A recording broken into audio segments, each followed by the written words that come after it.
Bonjour à toutes et à tous, bienvenue sur cet épisode de Donner à voir. Aujourd'hui, nous avons comme invité William qui va nous parler de son parcours dans le fait d'être une personne LGBT, de ce qui a pu se passer pour son coming out avec sa famille, ses remises en question et de plein d'autres choses. Donc merci beaucoup à elle d'être venue. Du coup, bonjour William, merci d'avoir accepté de passer et de faire l'interview. Merci à toi de m'avoir invité. Aujourd'hui, on va parler du fait d'être une personne LGBT racisée et plus largement dans ton fait. Ouais. Est-ce que tu veux te présenter un petit peu et parler de toi ? Du coup, je m'appelle William, j'ai 20 ans. Je me considère comme une personne, on va dire, bisexuelle. Okay. J'ai fait mon coming out à ma mère il y a bientôt 2 ans et à mes amis il y a un peu plus, je dirais fin de 3e, donc peut-être, ça remonte, 6-7 ans je pense. Et s'en est passé des choses. Comment amener ? On commence par quoi ? Par où ? Un peu ton chemin, comment t'as compris que t'étais pas une personne hétéro ? Je pense que ça se voyait, genre, tu vois, depuis que j'étais gamine. Parce que ma mère et tout me faisait réflexion en mode je te comporte comme un garçon et tout. Enfin, je le trouvais pas tant que ça, mais genre, tu vois, typiquement, je faisais beaucoup de foot. Ok. J'étais, je vais pas le cacher, jalouse quand même en primaire quand je voyais des garçons sortir avec des filles. Je me disais, c'est pas juste et tout. Mais je me disais pas en mode, il sort avec une fille, tu vois, je suis en mode, genre, tu sais, un petit truc de petite fille en mode, oui, il est en couple, pourquoi moi je serais pas en couple et tout. Et je pense, genre, vraiment, un des événements qui m'a marqué, mais tu vois, j'ai pas réagi sûrement parce que je savais pas en fait ce que c'était, tu vois, je savais même pas que ça existait. Des personnes qui pouvaient s'aimer en ayant le même sexe. Ouais. C'était en maternelle. Je venais d'arriver à Dijon. Okay. Parce qu'avant, j'habitais à Châlons. Et c'était pas ma classe. En fait, ils s'étaient trompés de classe. Je sais pas que ils avaient foutu comme bordel. Bref, je devais passer en grande section. Mais quand je suis arrivée à Dijon, en fait, je devais être en moyenne section. D'accord. Je me suis retrouvée dans la classe des plus grands. Et il y avait une fille vraiment très très jolie. Je me disais, elle est vraiment très très jolie cette fille, j'aimerais bien être vraiment beaucoup plus que sa copine. C'est un peu bizarre, tu vois, dit comme ça, parce que tu vois, t'as 4-5 ans, tu te dis non. Mais je sais pas, genre, je ressentais un truc, je me disais bon. Après, j'ai jamais fait attention, genre, entre temps, comme un petit enfant maternel, j'ai eu des petits copains, enfin voilà. Et en primaire, un peu dans le déni, si tu veux. Enfin, après, le truc, c'est que je savais pas du tout parce que ma mère en parlait pas. Tu vois, pour moi, j'avais vraiment cette vision de, une personne en couple, elle est en couple avec une personne du sexe opposé, ils se marient, ils ont des enfants, enfin, le schéma classique des films Disney, quoi. Et c'est quand je suis rentrée au collège, 6e, ça allait, enfin, je me posais pas plus de questions que ça, c'est vraiment en 3e que ça a commencé un peu à me trotter dans l'esprit. Je sais pas, j'avais un peu l'impression d'être en décalage, tu vois. Et un coup, c'est vraiment la pire discussion possible. J'étais en train de jouer à Fortnite avec un pote et il me parlait et tout. Il était un peu plus âgé. Il me disait oui, genre t'as jamais été en couple et tout avec un garçon, quoi que ce soit. J'ai dit non, genre j'ai jamais cherché en soi, tu vois, à absolument être en couple avec un garçon. Je suis en mode si ça me tombe dessus, ça me tombe dessus. Si ça me tombe pas dessus, ça me tombe pas dessus. Enfin, je vais pas chercher à provoquer le truc. Je disais, puis même, je sais pas, genre pourquoi je devrais me restreindre à genre juste un garçon, tu vois. Pourquoi pas plus et tout. Et vraiment, quand je te dis, j'avais aucune culture. C'est-à-dire qu'il m'a appris que je pouvais aimer une personne du même sexe que moi. Il m'a dit, mais tu sais et tout, faudrait que tu te renseignes. Il y a des personnes qui se considèrent comme bisexuelles et tout. Je me dis, mais c'est quoi ça? Il me dit, tu connais pas et tout. Je dis, non, pas du tout. Et du coup, il m'explique et tout. Il me dit, oui, c'est des personnes qui peuvent aussi bien aimer les hommes que les femmes et tout. Ça existe. Comme les hommes qui aiment que les hommes, comme les femmes qui aiment que les femmes, ou les personnes genre, qui aiment tout le monde. Enfin, voilà. Et donc, je dis, genre, je savais pas du tout. Du coup, vraiment, j'ai mis fin à l'appel et j'envoie un message à ma meilleure pote. Je dis, genre, t'avais entendu parler de ça et tout? Elle me dit, oui et tout. Je t'avoue qu'en t'observant, je me suis toujours dit qu'il y avait un petit truc, tu vois, juste. T'as pas réalisé, je voulais te laisser le temps, tu vois, un peu de découvrir tout ça et tout. Et c'est trop chou. Ouais, mais vraiment, genre, elle a été hyper rassurante et tout. Elle m'a aidée, tu sais, un peu à faire des recherches, parce que, tout ce qui est sexualité et tout, dans ma famille, c'est ultra tabou. Ouais, je connais. Tu vois, après, c'est surtout question de religion, culture, c'était pas quelque chose dont on parlait. Donc, c'est vrai que pour le coup, genre vraiment mes amis, ça a été un énorme soutien. Alors moi, je les remercie du fond de mon cœur. Et quelques temps après, je suis rentrée au lycée. Et là, je me suis dit, ok, on passe au niveau supérieur. En plus, c'est la période où tu as un peu les hormones qui travaillent, tu vois ton corps changer, tu forges ta propre personnalité. Et de se renseigner un peu partout, voilà, de fil en aiguille, j'ai commencé à développer un crush sur une fille de terminale. Et j'étais comme une folle, genre j'étais en mode, oh, elle est trop belle et tout. Tu sais, au début, c'est en mode, oui, je veux juste être copine avec elle, mais tu sais, au fond, que tu ne veux pas juste être copine avec cette personne. T'es juste dans le déni. Voilà, c'est ça. Et j'en ai parlé avec une de mes copines parce que sa grande sœur était aussi en terminale et était pote avec cette fille-là. Okay. Et cette copine était aussi bisexuelle. Donc on en a parlé un peu et tout. Elle m'a beaucoup rassurée sur ce sujet parce que j'avais toujours cette crainte parce que d'un côté j'avais mes amis genre ultra rassurants, ultra chaleureux en mode c'est normal et tout, genre t'es pas une personne bizarre. Et d'un côté t'as ma mère qui nous répète oui, les personnes qui sont amoureux d'une personne du même sexe, ils sont bizarres, ils vont finir en enfer, tu vois, les trucs comme ça. Je suis en mode oh là là. Je devais être vraiment mal. Ah mais c'était vraiment genre deux opposés, tu vois. Ouais. Et c'est l'adolescence, tu t'embrouilles beaucoup avec tes parents, tu prends tes distances. Donc je pense que tu vois, mine de rien, ça m'a fait du bien genre, d'avoir autant de soutien de mes amis que. Parce que je pouvais pas compter sur ma mère. Ah, ça c'était sûr. Je peux demander à Coco, c'est non, on peut pas compter sur elle. Et j'ai développé mon premier crush. Ça m'a beaucoup travaillé, j'en ai beaucoup pleuré. Genre, je me rappelle, la première personne du groupe du collège à savoir, c'était Charlotte. Ah. Ouais. Parce que un soir et tout, je pleurais, j'envoyais des messages et tout, je disais ouais, j'ai l'impression d'être bizarre et tout, elle me dit mais genre pourquoi? Et du coup vraiment j'ai fait mon coming out, elle me demande oh mais c'est trop bien et tout, je suis trop contente pour toi, et genre elle m'expliquait que pareil, genre c'est normal et tout, si jamais il y avait un souci, qu'elle était là, que pareil, elle savait très bien que ça dérangeait pas du tout les autres filles du groupe. Du coup de fil en aiguille, j'ai un peu fait mon coming out aussi aux autres filles, et pareil, des amours. Après, en première, j'ai eu ma première copine. La seule et unique au passage. Voilà, faut quand même le préciser, je vais pas faire genre. C'était vraiment pas bizarre, mais genre particulier parce que j'avais pas de modèle. Ouais, c'était vraiment ta première fois. Voilà. Je savais pas du tout. Genre de base, même être en couple avec un homme, je savais pas comment faire. Alors, avec une fille, je savais encore moins. Genre, tu sais, même dans la société, on n'a pas spécialement de représentation. Alors, je regardais des films ou des séries, tu sais, parce qu'ils disaient il y a un couple et tout, de filles, il y a un couple de garçons et tout. Je me dis, mais c'est vraiment genre les représentations que les gens ont. Ouais, et puis c'est surtout super sexualisé. Et ouais, du coup, c'est des clichés parfois. Mais tu sais, souvent les relations entre filles, c'est genre relations toxiques de merde, là, ou je sais pas quoi. Je me dis, oh là là. Alors qu'il existe plein de personnes en couple, gays, lesbiennes ou autres, c'est super sain, genre. Oui, mais je sais pas, pardon. Ils sont obligés genre d'en faire des caisses, et du coup je t'avoue qu'au début j'étais ultra perturbée, je savais pas comment faire, je n'osais même pas la prendre dans mes bras ou l'embrasser, j'étais en mode et tout. Parce qu'il y avait pareil ce truc, tu sais, la crainte d'être découvert par ma mère. Et pareil, qu'on allait se balader au centre-ville, elle me disait oui, tu peux me prendre genre juste la main, j'étais en mode j'ai peur et tout qu'il y ait quelqu'un qui nous voit et qui la raconte à ma mère, parce que je savais que j'allais prendre tarif en rentrant à la maison. Donc c'était vachement difficile. Et ça s'est passé comment ton coming out avec ta maman? Ou même avec tes frères et sœurs si t'en as? Alors, ma petite sœur, c'était la première à le savoir de toute ma famille. Pareil, c'était en troisième quand j'ai un peu réalisé le truc. On commençait aussi à se rapprocher. Enfin, troisième, c'était début seconde, pardon. Justement, la fille terminale sur qui j'avais un crush, j'en avais parlé à ma petite sœur et tout. Je dis, bon, faut que je t'avoue un truc. J'ai le béguin pour quelqu'un, mais c'est une fille du même sexe et tout. Elle me disait, une fille du même sexe. Une personne du même sexe, elle me disait, ok, c'est bien, William.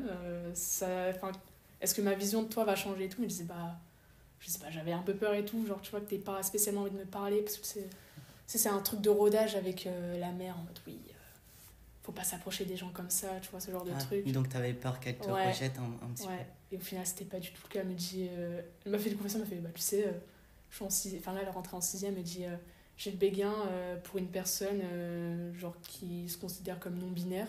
C'est trop mignon. Et genre, ils ont été en couple peut-être pendant 1 an et tout. Et genre, elle est vraiment super ouverte d'esprit. Non, mais vraiment, pour ça, je me dis avec ma mère, genre, t'as vraiment ces deux fils, c'est les les opposés, genre, enfin, les antipodes, quoi. Alors que les garçons, sont un peu plus comme elle, tu vois. Mais, et du coup, mon coming out, je l'ai fait il y a, oui, 1 an et demi. C'était quand? Ah, je sais plus. L'année, on est parti pour la première fois à Bayonne avec Coco. Ouais, ça fait presque 1 an et demi, 2 ans. Ouais. Je l'ai fait peut-être une semaine avant qu'on parte en vacances. Et c'est juste que l'année d'avant, en fait, je me suis séparée de mon ex. J'ai eu un gros crush, mais genre vraiment, je pense qu'en fait, j'étais folle amoureuse d'une de mes copines. Okay. Et bon, je me suis fait recal. C'était un peu prévisible, mais c'est pas grave. Et en gros, si tu veux, je fêtais un peu les 1 an, genre, tu sais, ça, parce que ça a grave changé notre amitié. Genre, je la considérais vraiment, genre, comme ma meilleure amie. Genre, je voulais faire telle la femme de ma vie. Honnêtement, voilà. Je l'ai dit, je voulais le faire. Mais du coup, tu vois, je suis vraiment, genre, tombée dans un bâtiment, voilà. J'ai sauté par la fenêtre, hop, je suis tombée en bas. Et vu que je fêtais un peu ces 1 an-là, ça me travaillait beaucoup, tu vois, à l'esprit. Genre, j'étais vraiment pas d'humeur. Ma mère l'avait bien remarqué et elle me lançait tout le temps des pics, genre. En mode tac. Elle me disait oui, non, mais il y a un truc qui cloche. Et parfois, elle venait vers moi, elle me disait en mode non, mais t'es sûre que t'aimes pas les filles et tout. C'est bizarre qu'à ton âge, t'aies rencontré aucun garçon. Parce que, en fait, genre, à mon âge, ma mère était déjà mariée à mon père. Ah, d'accord. J'étais déjà née, tu vois. Okay. Donc pour elle, il y avait un retard de procession en mode qu'est-ce que j'ai raté en tant que mère pour que ma fille soit pas mariée avec un enfant. Et ça, vraiment, genre, j'étais au bout de ma vie. Genre, ça vraiment, a dû être un poids en plus, mais mentalement, oui, ouais. Ça a dû travailler. Je me disais, purée, genre, je voyais la relation avec ma mère, tu vois, se dégrader. Je me disais, mais ça sert à quoi que j'arrange le truc? Parce que tôt ou tard, en fait, elle va l'apprendre et genre, elle va me renier. Parce que pour ma mère, c'était ok, un de mes enfants est homosexuel ou bisexuel ou tout ce que tu veux. C'est fini, je suis pas. Ouais, tu prends tes affaires et tu sors, tu vois. Ça a été comme ça, genre, pendant toute mon enfance. Et elle rentre dans ma chambre. J'étais déjà en train de chialer de base parce que voilà, j'étais pas bien. Je dis tout, ouais, qu'est-ce qu'il y a? Et genre, je dis, putain, c'est bon, faut que ça sorte.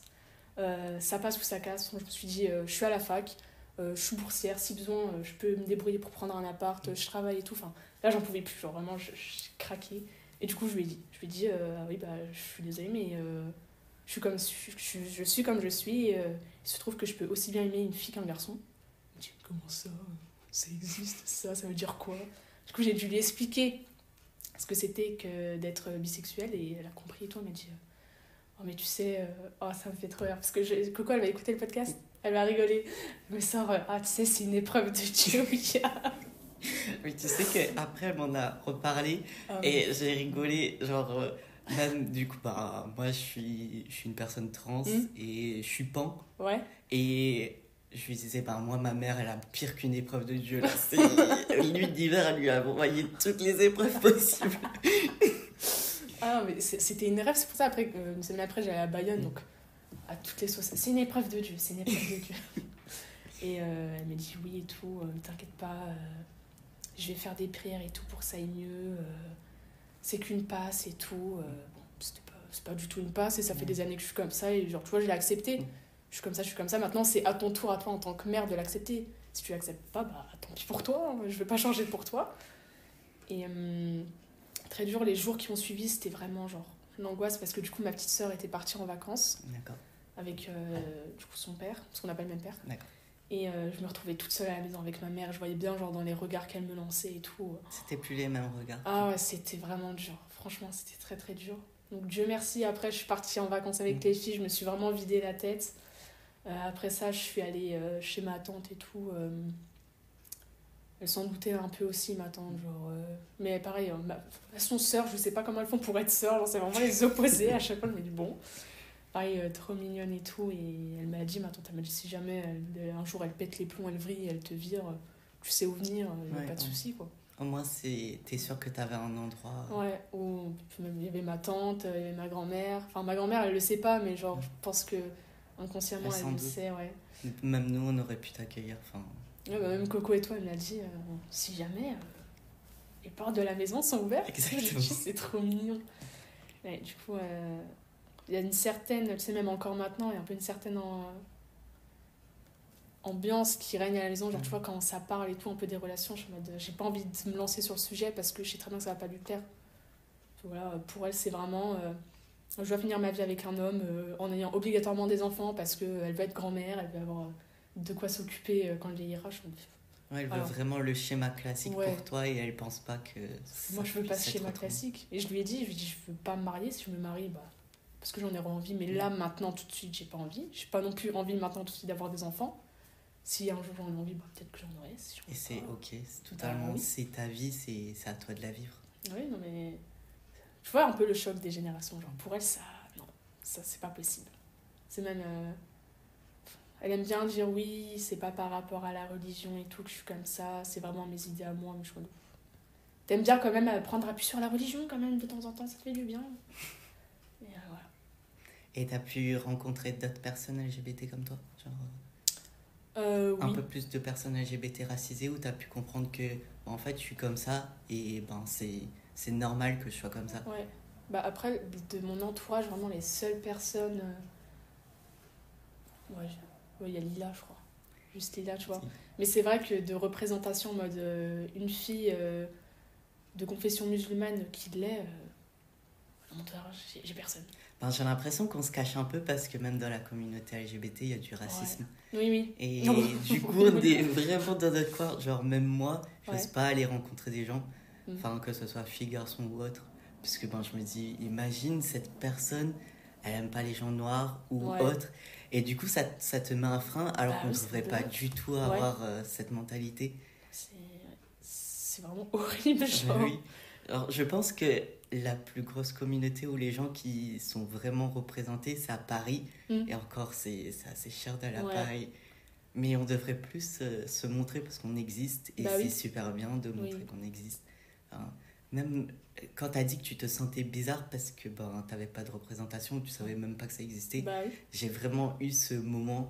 Genre, j'ai appris très tôt, moi aussi, que j'étais pas... Je suis pas comme... je suis pas, entre guillemets, dans la norme. Ouais, voilà. Et moi, je me suis vraiment cachée. J'ai eu vraiment des soucis de confiance en moi et tout ça. Et c'est que grâce aux réseaux sociaux que j'ai compris qu'on existait. Oui. Et donc, merci aux réseaux sociaux. Je crois qu'il y a du positif là-dedans. Exactement. Mais je me suis vraiment sentie comme un monstre. Et c'est pour ça, avec le podcast, que j'ai envie de faire en sorte que... il y ait plus de gens qui soient représentés. Qui se reconnaissent là-dedans. Ouais. Donc c'est vraiment une super bonne idée. Hein. Parce qu'on est trop cachés, genre. Réellement, j'ai l'impression qu'on fait de trucs dans notre coin, alors que... on est la bête noire. Ouais, alors que non, pas du tout. C'est normal, genre, même d'être une personne noire ou d'être une personne maghrébine LGBT.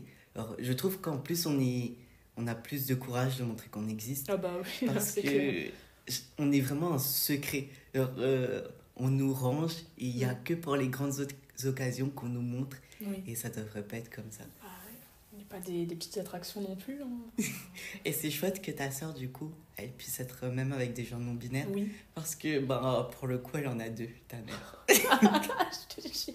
Elle ne le sait pas pour ma sœur, mais ça m'a fait rire. Tu sais, elle me disait, et tout, c'est une épreuve de Dieu. Oh non, mais ça m'a fait trop rire. C'est vraiment... Tu sais, elle rabâche.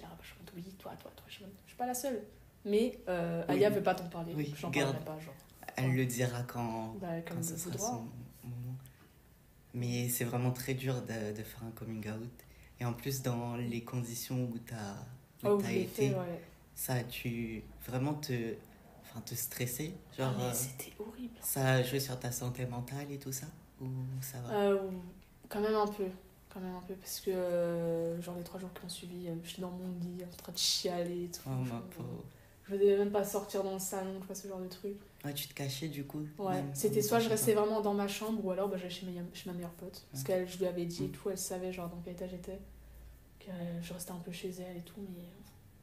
Genre même les réflexions qui ont suivi après, genre je suis partie en vacances avec les filles, elle me dit oui, y a pas ta copine dans le lot et tout. Je me dis non, genre je pars vraiment en vacances avec mes besties, voilà, on va s'amuser, on va faire la fête, genre laisse-moi tranquille. Pareil, dès que je sortais avec ma meilleure pote ou quoi, dès que je lui disais son prénom, ah mais t'es sûre que t'es juste meilleure copine avec elle, tu vois, genre c'est tout le temps des réflexions, même encore maintenant ça dure, hein. J'ai aussi connu le t'es sûr que c'est qu'un ami ou une amie, alors qu'on a très bien le droit d'avoir juste des potes. Si c'était vraiment une relation importante, je te l'aurais dit. Je pense, ou alors je l'aurais dit ça te regarde pas. Voilà, mêle-toi de tes affaires, je sors avec qui je veux. Mais t'as été vraiment très courageuse. J'espère qu'il y aura plus d'événements où on peut montrer qu'on existe du coup. Oui. Enfin, même sur Dijon, parce que du coup, les gens, ils osent pas se... Mais tu vois, même l'année dernière, je crois que la Pride avait été annulée, ou il y avait une histoire comme ça, ouais. Je sais plus si c'était l'année dernière ou l'année d'avant. Au final, ils l'ont quand même fait. Au moins, ils sont pas gênés, mais... Moi, je sais... Même à la fac ou des trucs comme ça... Je sais que dans ma promo, je crois que je suis la seule. Hein. Ah, ok. Après, moi, je m'en cache pas, genre, je m'en fous, mais... Je sais pas, genre même... Je reçois vite fait les messages dans ta boîte mail du président de l'université en mode oui, il y a des associations pour ci ou ça, il y a des numéros. Je me dis ok, est-ce qu'il y a des événements spéciaux, est-ce qu'il y a des endroits où on peut tous se retrouver, tu vois, ce genre de choses. Même pas. Je sais même pas s'il y a une association en plus ici. Je sais que nous à Bordeaux, du coup, si un jour tu as l'occasion de venir, il y a une comme une association vraiment que pour les LGBT racisés. Et c'était vraiment la première fois que je voyais ça. Ouais. Ils organisent des événements dans des bars et tout. Du coup, tu te rends compte que t'es pas tout seul et que c'est ok d'être toi. Genre, t'es juste toi-même, mais ça compte déjà. Alors, donc, si t'as l'occasion d'essayer de voir dans des plus grandes villes, même pour ta confiance en toi, je pense que ça fait du bien. Ouais. Ça rassure. Et puis même, tu peux parler du dating avec les autres et de comprendre que t'étais pas la seule personne à te dire peut-être que cette personne elle aime pas les personnes maghrébines ou c'est vraiment top. C'est que moi à Dijon j'ai l'impression que c'est un peu tout le temps la même routine quoi. Il n'y a pas spécialement de grands changements. Alors, mais attention, on refait les trams, un truc de ouf. Bientôt ils vont nous sortir un tram avec un drapeau. C'est possible. Pour montrer qu'ils sont ouverts d'esprit peut-être. Mais je pense qu'ils font rien d'autre. Mais voilà. Après, je sais que oui, tu peux en parler à Lila. Coralie aussi, elle est super ouverte d'esprit. Ah bah oui. Après, je pense que dans notre famille, elle peut être que ça. Je serais tapé sur les doigts sinon. Un frère trans, une grande sœur qui est mariée à une femme aussi. Donc, mais du coup, ce qui est cool dans ma famille, c'est que je suis la première personne, entre guillemets, ouvertement LGBT et je suis le référent entre guillemets LGBT. Toi. Donc quand les parents pensent qu'il y a un enfant ou autre qui est LGBT, c'est vers moi qu'il est redirigé et du coup il lui fait tu peux poser des questions à Camille, nanana. Donc bientôt je pense qu'on va faire un atelier où on va vraiment parler de sexualité entre personnes LGBT, comme ça c'est mis sur la table. Et vraiment il faudrait faire ça. Tu vois, typiquement au collège on n'en parle pas assez c'est tabou. C'est vraiment tabou. Ou c'est vraiment la sexualité entre hommes et femmes et beaucoup de personnes de la classe ne sont pas hétéros. Bah oui. Alors c'est comme ça qu'on se chope des MST ou autre chose et... Ça va vite en plus ce genre de truc. Faire gaffe. Je pense qu'au planning familial, il devrait mettre une sexologue ou un sexologue qui parle de ça. Genre vraiment très ouvertement. T'es déjà allé au planning familial ? Oui, une fois. Ah ouais ? Mais là-bas aussi, ils font des dépistages et tout ça, où c'est super truc. Alors, vraiment, si tu as la chance un jour d'aller voir un ou une sexologue qui te parle vraiment de ça ouvertement, et puis même si toi, tu as des questions, c'est cool aussi d'en parler. Alors, ça évite plein de trucs, genre même parler du consentement dans une relation entre personnes du même sexe, c'est important. Je l'ai vécu avec mon ex, à des moments, on se permettait des trucs, je me dis, bon... T'abuses un peu quand même, on va se calmer, tu vas te détendre. Là, je te mets des barrières, genre, c'est pas plus lent, tu vois. Parfois, faut remettre, parce que j'ai l'impression que c'est pas non plus... Tu sais, après, homme comme femme, genre, c'est pas inné. Genre. On n'en parle pas assez du consentement, alors que, surtout dans le milieu LGBT, il y a vraiment beaucoup de soucis avec ça, mais on n'en parle pas du tout. Donc ça serait cool de faire un atelier. Peut-être que dans mon futur, je ferai des ateliers pour tu m'appelles, viens. Exactement. On a besoin de toi. Si tu as besoin d'en parler, genre, tu peux m'envoyer un message. Mais ça serait cool. Genre même, tu sais, faire une petite adresse mail ou quoi pour... Ouais. Je pense que ton podcast va pas mal se développer, donc ce sera l'occasion pour... Mais là, même... là, j'aimerais bien finir ma licence de psycho, du coup, pour devenir moi-même sexologue. J'aimerais bien. En libéral, et ça serait chouette de faire des petits ateliers. Je souhaite de réussir dans ça. Parce que la psycho, c'est pas... C'est dur un peu, non ? Un peu. J'ai eu une petite phobie scolaire, donc j'ai dû arrêter. Et là, j'ai appris qu'on pouvait faire une licence genre en candidat libre. Juste finir ta licence, donc ça serait cool. Après, de toute façon, les masters ou quoi, c'est toi qui fais les démarches après pour... Ah ouais, je savais même pas, tu vois, qu'on pouvait faire ça. Je savais que parfois, tu pouvais suivre... Parce que nous, on avait ça en début de L1, une fille, pareil, qui a fait une phobie scolaire et qui voulait tout simplement pas venir en cours. Tout ce que la prof avait mis en place, c'était un appel en visio, genre elle avait l'ordi pour elle et elle pouvait suivre les cours comme elle voulait. Mais je crois qu'elle est partie ailleurs parce que notre académie proposait ça. Et c'est cool. C'est plus pratique pour elle, ouais. Voilà, il n'y avait pas de mal, genre on avait fait des travaux de groupe avec elle, elle disait oui, je suis désolée, je suis pas venue parce qu'il y avait oral et tout, et vraiment je peux pas. On me dit, il n'y a pas de souci. C'est des choses qui arrivent, t'inquiète, t'as fait ta part du travail, juste on répétera ce que t'as fait. Ouais, en plus, c'est compliqué l'école. Dans tous les domaines, genre. Et puis, moi, j'étais vraiment en déni, genre, de ma sexualité ou même de ma transition.